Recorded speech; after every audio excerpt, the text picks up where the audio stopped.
Pharmacy opened in 1963, so we're in our 54th year of business. My dad opened the pharmacy back in 1963 and is still a fixture of the community. We have our unofficial motto of your hometown pharmacy with world-class customer service. And the reason we've adopted that policy is that we view all of our patients and customers as extended family. We try to care for the community as if everyone is a member of our family. I use APS every day. I have Pharmacy RX open alongside APS, and in the few minutes that it takes to fill a patient's prescription, we are quickly and easily able to use APS to see if that same patient has been identified in any of the disease states as a non-adherent or non-compliant patient. We then are able to approach that patient about what their barriers to compliance are while they're still here currently in the pharmacy and take appropriate action based on what that information is. It's very easy to have a false sense of compliance when you see a patient frequently in the pharmacy. Sometimes what APS helps us identify is that they might be compliant with the majority of their medications, but there may be a single medication that they're non-adherent with. APS kind of brings that to the surface, and that identifying them as non-compliant, the pharmacist may say, but Mrs. So-and-so is here all the time. We see her all the time. How is that possible that she's non-compliant? We then are able to go back and look at that data and then approach the patient with the graphical data presented through APS and find out why they're non-adherent on one specific medication, whether it's financial, a side effect, something that may be a barrier to their adherence, have that conversation with them and hopefully remedy the situation. The reports are very easy to use that are generated by APS. We can filter them many different ways. We can filter them by third party, we can filter them by patient, we can filter them by ordering provider. We're then able to sort those reports and make them available to my entire staff. So our pharmacist, pharmacy technician, and even our cashiers have access to those reports so that they're able to approach those patients, whether it's for a med synchronization program or identify a non-adherence issue where we're able to have a conversation with them while they're right here in the pharmacy. The reports are readily accessible, very easily to export, run through Excel, and make available to the entire staff. Sure. APS not only helps our bottom line by increasing patient compliance, so we're filling more prescriptions. A non-adherent patient or a partially adherent patient may only be filling a prescription 8 times a year. A completely compliant patient would be filling that same prescription 12 times a year, which obviously impacts our bottom line. More importantly, because we care about our patients as family members, we want what's best for them, and in doing the right thing, their medication doesn't work when they're non-adherent and non-compliant with it. So it's an opportunity to help educate the patient so that they have the best outcome with the therapy that they've been prescribed, whether it's diabetes, hypertension, or cholesterol management. We're able to approach the patient, get them to understand their disease state and understand their medication, about why it's so important that they take it as prescribed.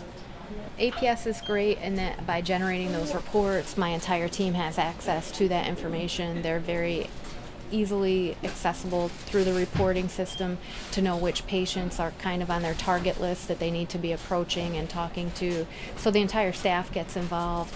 The cashier may realize that that patient is on a targeted list and ask them to remain around, that the pharmacist has a quick question for them. The pharmacist is able to look at the report and understand exactly what has been identified for that patient and have either a quick conversation or print out the patient-generated report and be able to show them gaps in coverage, which then facilitates that conversation about what's going on. Sometimes it's a hospitalization, it may be a snowbird situation, it may be an adherence issue due to financial information, but without having that conversation with the patient, we'll never know. So by having that conversation, we can then facilitate and hopefully resolve the issue that they're having. I think the thing that I like most about APS is that APS is basically offering me lifetime information. The data is uploaded every night. I don't have to wait for numbers that could be 30, 60, 90 days old. I'm seeing yesterday's information.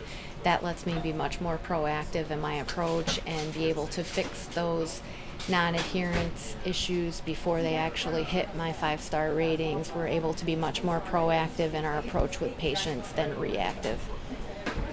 What we do is APS identifies patients that are diabetics that are not on a statin. I then am able to take that list, and we have drafted a letter that is sent to their ordering provider, just simply letting them know that the pharmacy has identified them as a possible candidate for statin therapy, and would they please review and feel if they feel it's appropriate for the patient to be on a statin.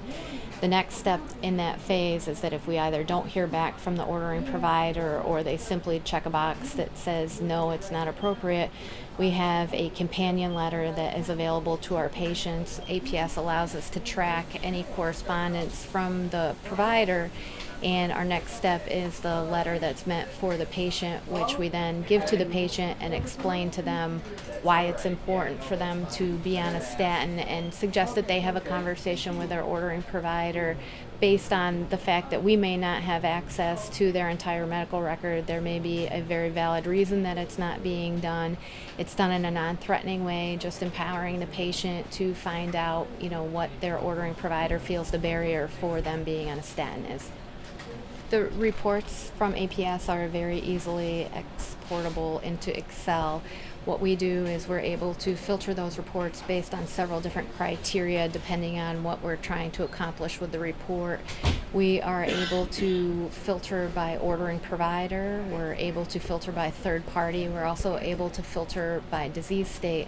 So depending on how we're tackling the situation of the day, we can then filter that report by only exporting it once. Excel lets us change the format of what we're actually looking at. I make it available to my staff, or we work with an ordering provider to let them know what patients we're actually treating of theirs, and we're able to let them know by using our pharmacy the services that we're able to provide to their patients.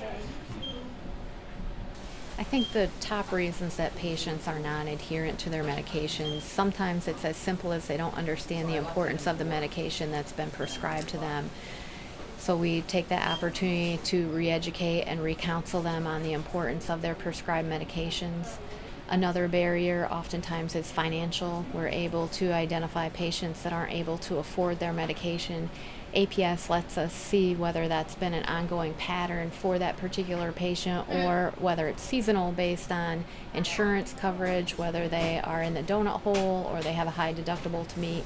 By identifying the time of year and what the actual barrier is, we're able to either suggest formulary changes for that patient and work with the ordering provider to sometimes make an alternative therapy suggestion. I think the ease of use for APS is probably my top reason. It gives me real live time data. I'm able to be very proactive with that data. It's easy to use. The reports are easy to use. I'm able to provide those reports to my entire staff. I'm also able to take those reports and do some provider outreach with those reports about what services the pharmacy is able to provide, and how I can also impact the ordering provider's patients' outcomes for those patients. I just feel that it's really the right thing to do is to provide better patient care for our patients, to identify non-adherence and non-compliance and have those conversations with our patients. We're in the best position to remedy those situations. So without the data of who those patients are, I'm unable to really make those corrections. So the accessibility to the data is probably the best thing about APS.